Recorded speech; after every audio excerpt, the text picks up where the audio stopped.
How Drew McIntyre defied all odds to become a main event WWE star. Let's watch.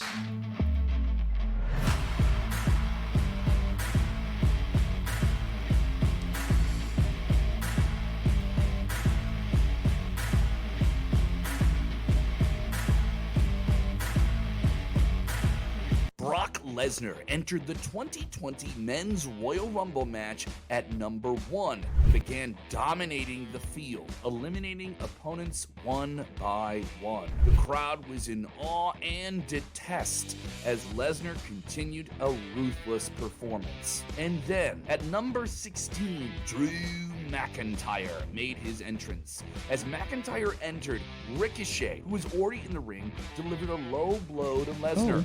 This gave McIntyre the perfect opportunity to strike. Seizing the moment, he launched his body and hit Lesnar with a powerful Claymore kick, sending the Beast incarnate, one of the most dominating figures in the history of WWE, flying over the top rope and out of the match. The stadium erupted in disbelief. Lesnar laid at the ringside area with his advocate Paul Heyman in shock. With Lesnar eliminated, McIntyre went on a rampage. He outlasted all of the other competitors to win that Royal Rumble, winning the rightful opportunity to challenge the champion of his choice at the upcoming WrestleMania 36. McIntyre set his sights on none other than the WWE champion Brock Lesnar, the very man he eliminated. The story was simple, it made sense, and people were excited to see how it was going to play out. This was going to be McIntyre's crowning moment. After years of hard work and struggle,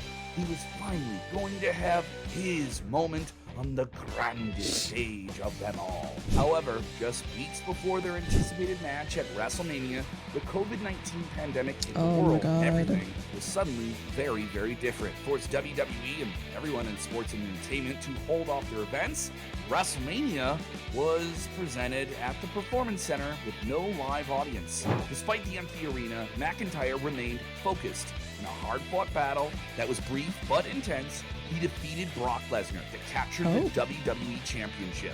It was a monumental victory, but it came without the roar of the fans to celebrate the achievement. Though it was sweet, it was bittersweet. Although he wouldn't have liked it when he won the WWE Championship, this was still the biggest moment of his career, elevating him to the upper echelons of WWE superstardom. Let's dive deep into Drew McIntyre's career and see how he managed to become one of the most valuable So he won, but he didn't get to celebrate in front of an audience. Professional wrestling. This is Sportskeeda Wrestling. I'm Kevin. What do you think of Drew McIntyre and his future? Let us know in the comments below. Drew Galloway started training to be a professional wrestler at the age of 15, making long trips just to get to training sessions in 2001. His early career saw him compete in the British and European independent wrestling scene, breaking in the same circles as one Sheamus O'Shaughnessy, now simply known in WWE as Sheamus, and McIntyre, Galloway at the time, would win several championships on the independent circuit before jumping to the United States. He signed a developmental deal with WWE in 2007 under the new modified name of Drew McIntyre. He began his journey in WWE's developmental territory of OVW. Standing at 6'5" McIntyre quickly caught the attention of WWE officials, who were so impressed that they decided to bring him to television as quickly as they could. He immediately made his official debut on WWE main roster television in October of 2007 on SmackDown. However, they were continuing to work with him in OVW. It became apparent in WWE that he needed more time to develop his skills. He was taken off TV and remained in OVW. Soon he would move to WWE's latest developmental territory, FCW, Florida Championship Wrestling, where he began teaming with Stu Sanders, later known as Wade Barrett, and even won the FCW Tag Team titles. After losing the titles, they imploded, and McIntyre entered the FCW Florida Heavyweight Championship picture. It was not long after that he won that championship as well. He proved himself as a viable wrestler, ready in the waiting for the main roster. On the August 28, 2009 episode of SmackDown, McIntyre was reintroduced to WWE eyeballs and established himself as a heel, and on the grandest level with one of the biggest endorsements. So different. I mean, yeah, he's younger. A few weeks later, Vince McMahon introduced him as the chosen So one, crazy. who would win the World Heavyweight Championship in the future. Think of the think it's the black hair. expectations, the weight that is put on your shoulders. And the When a beard. man that powerful and that influential in pro wrestling says it about you on television. It looked like WWE were ready to really put the machine behind him and give him a monster push. Why not? He was young, he had the look, he had charisma, and he was solid inside the ring, right? He had all the qualities at a very young age that WWE looks for. He even had a banger theme song and Broken Dreams, which fans remember even to this date. Many This music started is comparing him loud. to a young Randy Orton, who started his career at a very young age and became a big name, knocking off established names in front of him. At Survivor Series, McIntyre secured a spot on the Miz's team for the traditional Survivor Series elimination tag team match. McIntyre and The Miz and Sheamus emerged as the surviving members of their victorious team. It was as if WWE was signaling that these three were destined to become the next top-tier stars. He then went on to defeat John Morrison to win his first main roster title, the WWE Intercontinental Championship. He retained the title against Morrison and also defeated Kane at the Elimination Chamber event in 2010. He was a part of the Money in the Bank ladder match at the grandest stage of them all, WrestleMania 26. Many believe that he would be the one walking out with the contract. The way that WWE is booking him, it seemed like that was the direction. It looked inevitable, but then it didn't.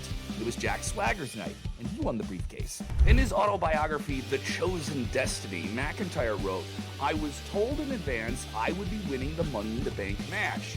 To beat 9 fellow superstars, Who told you a that? big contract that would have been a massive deal. The next logical step for my spoiled character. What was disappointing was that it became clear that I wasn't winning the Money in the Bank match after all, because it was, quote, too obvious. The change of plans wasn't communicated to me or explained. It just happened, and I felt elbowed aside. Although Lord. he did not win at WrestleMania, he still held the Intercontinental Championship. But following WrestleMania, he would lose that title to the #1 contender, Kofi Kingston, at the Over the Limit event. McIntyre was upset, and he used his relationship with Vince McMahon to bully Teddy Long, the SmackDown general manager, who booked him in an icy title match against Kingston. He publicly humiliated Teddy and forced him to lie down for him for their match. He wanted his title back, and he faced Kingston in a rematch. Yes, this indignant McIntyre would pursue it at Fatal 4-Way, but failed to regain the title. Damn. Continued feuding with GM Teddy Long for the next few weeks, and fans were waiting to see him in that main event scene. In July of 2010, WWE decided to introduce the Money in the Bank pay-per-view as its own standalone event. This allowed WWE to dedicate an entire event to multiple Money in the Bank matches, featuring competitors from both Raw and SmackDown brands. McIntyre was involved in the Money in the Bank ladder match for the World Heavyweight Championship contract, and now was the perfect time for WWE to elevate him to that next level that eluded him. There was a moment in the match when everyone thought that he was going to win, but again, he didn't. It was Kane. This hurt him, and he was not seen as a credible star anymore, nor is he outside of the ring that may have been influencing that. He was then paired with dashing Cody Rhodes in a tag team dubbed the Dashing Ones, and they won the WWE Tag Team titles in a 5-tag team turmoil match, allowing them to appear on both Raw and SmackDown. This was somewhat interesting, as both Drew and Cody needed something new to work with and keep them in the mix. They retained the titles twice again against the Hart Dynasty, but lost them to the Nexus at the Bragging Rights event, and that was it. They went on their separate ways, and McIntyre slowly got lost in the shuffle of WWE. The next year of his WWE career may have been possibly the worst. He continued losing matches and resumed his tense relationship with general manager Teddy Long. Is Drew cursed? He fired McIntyre in storyline due to his losing streak.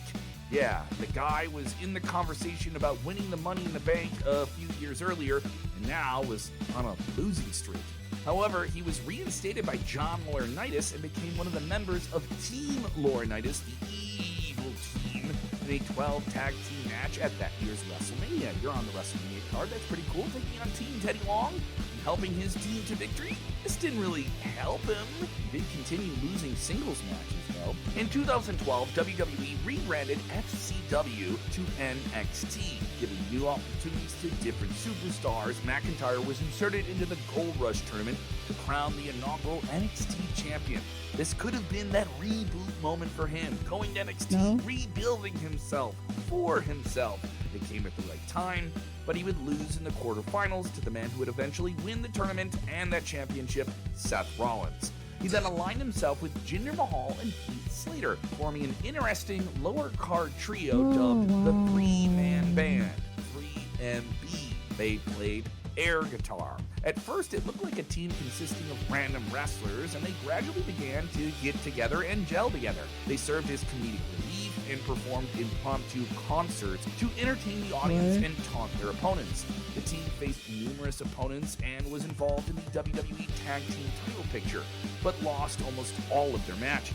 They were treated as enhancement talents and were used to really just maintain other superstars who were more over at the time. Any credibility McIntyre had when he broke into WWE, he was just another guy on a roster in June of 2014, fortunately released from his contract. The damage was so severe that WWE thought it was better to maybe just part ways and figure something else out. According to McIntyre himself, his attitude problems led to him plummeting down the card. On my Love Letter to Wrestling podcast, he said the following: "I wasn't giving it my all. I wasn't being honest with myself and looking at my weak areas where I could improve." Further stated that getting fired was essential for him to become what he would become. This started a new, truly redemptive chapter in his career. He began wrestling on the independent circuit, which was blowing up at the time, and he had to drop his given WWE stage name.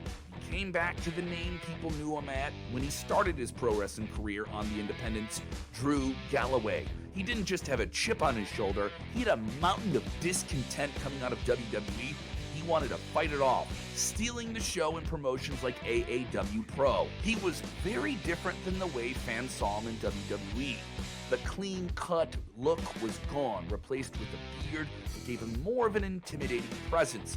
His physique transformed as well. He embraced more of a muscular look, and his attitude changed. His in-ring bell-to-bell was much more finesse, and he was elevating his game across the board. He was no longer held back by WWE's very specific format.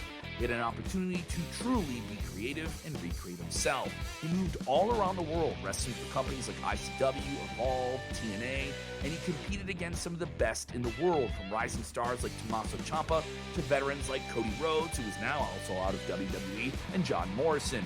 Along the way, he captured several championships and became one of the hottest stars in wrestling. Is this video? Suddenly, he had a superstar aura about him that was always there.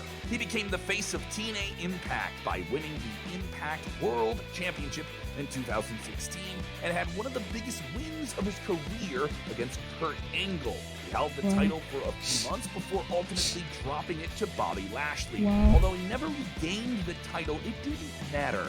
McIntyre, along the way, transformed his image and the perception of who he was in the eyes of the fans and locker rooms across the wrestling landscape. He was no longer a failed WWE superstar. He proved that getting released by WWE was the best thing that ever happened. WWE was obviously watching him, and in 2017, he was called back. But this time, McIntyre kept his intimidating presence. The company treated him like a real wrestler, like a real badass who could beat anyone.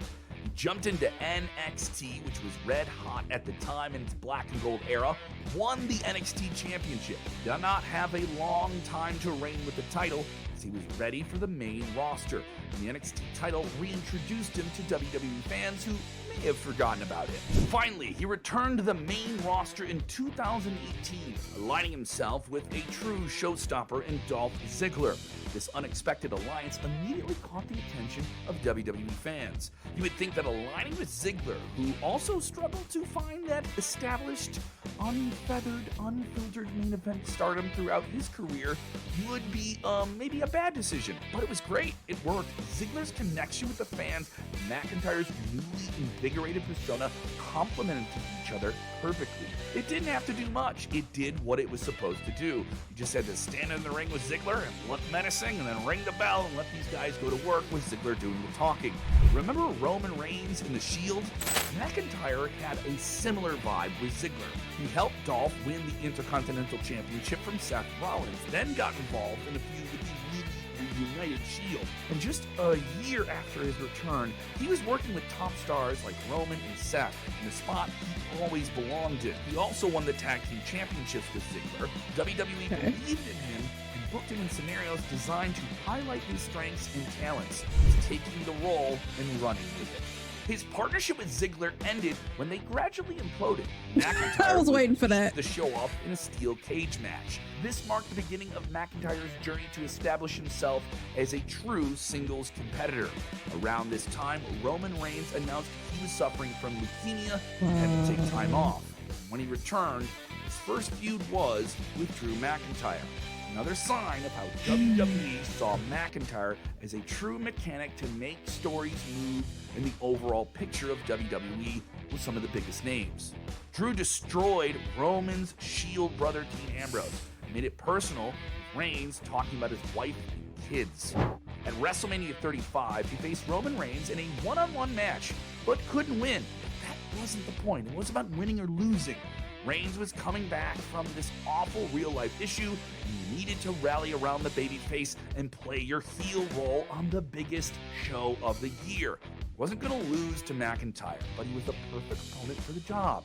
Having a match with Reigns at WrestleMania is a huge deal, and it showed that WWE had faith in McIntyre in a way that maybe they didn't have during his first run. For the rest of 2019, McIntyre feuded with Reigns and aligned himself with the money of Shane McMahon for a short period of time. He was also involved in a very special tag team match where he teamed up with Shane McMahon to take on Roman Reigns and The Undertaker, which would be one of The Undertaker's final matches and performances in front of a live audience. After his association with Shane McMahon, WWE gradually began turning him into a fan favorite. He was getting cheered. Yeah, remember those days of the crowds going 3, 2, 1, Claymore him in the face? Yes, from late 2019 to early 2020, McIntyre embarked on a winning streak.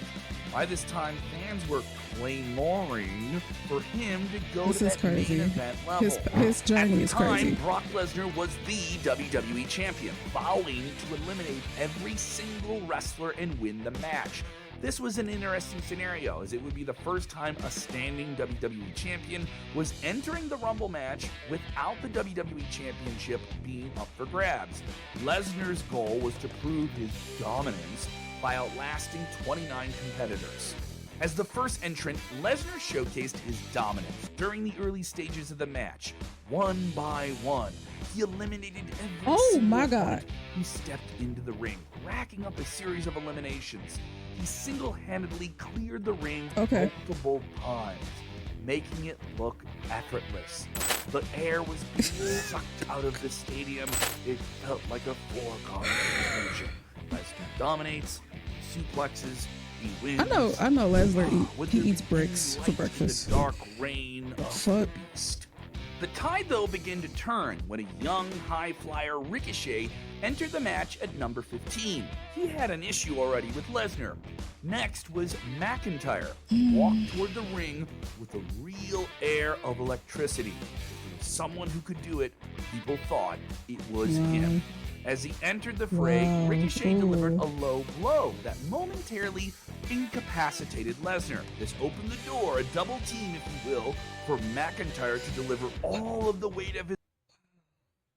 So Ricochet low blowed Brock. The Clash at the Castle. Punk low blow. Wow. He low blowed Drew. His body flying like a jet missile in a Claymore kick, sending the gigantic Lesnar over the top rope and out of the ring. Ain't that crazy how things come back around? The air of every fan shocked. Quickly they would erupt. Everyone wanted to see who would eliminate Lesnar. How would he be able to get rid of the beast? But it was McIntyre who did it, and it was truly special. Riding that momentum, eliminating Lesnar, that's actually really went on a cool. rampage, eliminating every single other competitor. Considering like who it was. The Royal Rumble match by last eliminating Roman Reigns, truly tying up another loose end there. On the following episode of Monday at Raw, he announced that he would challenge for the WWE Championship against Lesnar at WrestleMania 36. In the weeks leading up to WrestleMania 36, the intensity between Lesnar and McIntyre escalated. WWE utilized face-offs, promos, confrontations to build the storyline. It was basic, but it felt very big time. However, as WrestleMania 36 approached, that COVID-19 pandemic forced the world to change and WWE with it. They decided to air the show from the Performance Center in Florida with no fans. Despite the lack of a live crowd, the match still delivered under the circumstances. I bet it did. Intensity, the high stakes of a championship, and a special moment for McIntyre. McIntyre delivered a series of Claymore kicks to Lesnar and won the WWE Championship in an intense but brief match. 13 long, arduous years, up and down, through the peaks and valleys, coming to this point in WWE. Drew McIntyre finally realized his dream, a bittersweet dream in front of no fans. Yeah, imagine what that pop would have got if he pinned Lesnar in front of what was supposed to be a big stadium in Tampa, Florida. It would have been huge. I would have been there. I would have loved it, but it didn't happen that way. And does anything happen the most ideal way? Regardless, he is now a certified main event talent, and he has carried the company on his back throughout the rest of the pandemic, moving on from that point. He successfully defended the title against challengers like Seth Rollins and Bobby Lashley, before briefly losing it to Randy Orton and then reclaiming it.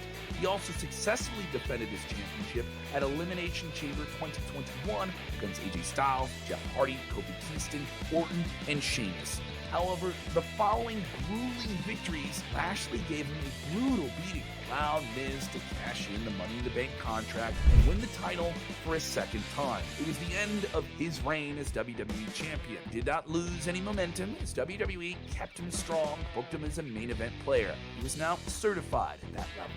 At the Clash at the Castle 2022 event in front of a huge audience in his home region of the United Kingdom and Wales, Drew McIntyre entered a true colossal Titanic hero of the people, challenging the evil Darth Vader of modern WWE, the Tribal Chief Roman Reigns, for the WWE Universal Championship. The feeling was electric. People felt this was the perfect opportunity for McIntyre to get what he missed at WrestleMania 36 with that moment in front of a real live audience. He was the guy. It was the right place. It was the right time in his homeland. It made a fitting occasion, but he lost. Yes, he lost yet again. Solo Sikoa made his debut. Well, I'm not surprised. Honestly, why am I surprised? It's the bloodline. I just didn't know that this was a main event. Roman Reigns cheated for like a majority of his world title matches, even though people say he's one of the best champions. That's a different video. Many would argue that Drew McIntyre would have won that match, but Reigns was in the middle of his reign and they had to keep that going and keep him champ. Yeah, see, this did seem to deter Drew a little bit, but after WrestleMania 39, where he faced fellow Europeans Gunther and Sheamus for the Intercontinental Championship match, yes, a triple threat match that some feel is one of the best triple threats of all time, he came right back on track at an interesting time when reportedly his WWE contract was nearing an end or was in some state of flux. A year later, at WrestleMania 40, he got his moment in front of fans in Philadelphia, with WWE roaring under the success of a new creative regime. He defeated Seth Rollins for the World Heavyweight Championship. It seemed surreal. It was another credible moment. Felt like he had his moment for a brief time. A bittersweet twist, as Drew McIntyre would once again have the Money in the Bank cashed in on him by Damian Priest after he physically got into a scuffle with CM Punk at ringside, a moment that was alluded to for quite some time. Recently, The Rock, a member of the board of the TKO management over WWE, announced that Drew McIntyre had signed a new deal with WWE and gave him a gift. In a social media post, the final boss wrote, "As you know, I wanted to personally hand deliver this gift to you at your meeting with Nick Khan. I had to warm some cheat meals, chilled the tequila, and it was waiting for. Congrats again, brother. Cheers to hunger, passion, climbing that mountain, and always entertaining our fans. A sword gifted to a true warrior from another warrior. A sign that WWE in its now new ruling class saw McIntyre as one of its true main event players for the foreseeable future. When The Rock goes out of his way to mediate your content, it's a clear sign that Drew McIntyre is a valued superstar in the industry. Oh, that too. See? And maybe one of the top names in the business overall. What do you think of Drew McIntyre? Okay, so I'll be honest. After watching this, I am very, I have to give it to him. I'm very impressed at the fact that he's able to like still keep going, even though after all these shortcomings, him losing Money in the Bank, he won the title at the Performance Center, but it was like he didn't get to really celebrate in front of a live audience. So it was like, it was bittersweet. I'm pretty sure he would have loved that. I think he's even mentioned on recent episodes of Raw, this was before Mania, he kind of like went down a list of, unfortunate events or whatever. But just watching this video and seeing like his timeline and everything, it makes so much sense why he is the way that he is today. But just the fact that you did win at Mania, but you just kind of made that moment about Punk. It's just like, dude, just take the title and go and be happy. And then he lost before, I can't remember what year he said, but he lost to Roman at Clash of Clans so bad. Y'all know that game? Clash at the Castle. He lost previously before to the Bloodline, which, I mean, I guess it's the Bloodline, so, they want to keep that title going under Roman. But he main evented that and lost. What was another loss? I can't remember. It was too many. It's a lot. And then the recent Clash at the Castle, he lost to Damian by Punk coming out and taking that moment from him. So the day when Drew like gets his moment for real, it's going to be an explosive day, just considering everything that he's been through. I just know that the crash out on Monday Night Raw is going to be insane, and I'm excited to see what continues on, because I know it's going to get darker for him. Like the character is going to get darker, and I'm excited to see. I'm a little bit scared. So yeah, that's what I'll do for this reaction, y'all. Make sure to leave some likes and comments down below. Let me know what you guys think, and I will see you in the next one. Toodles.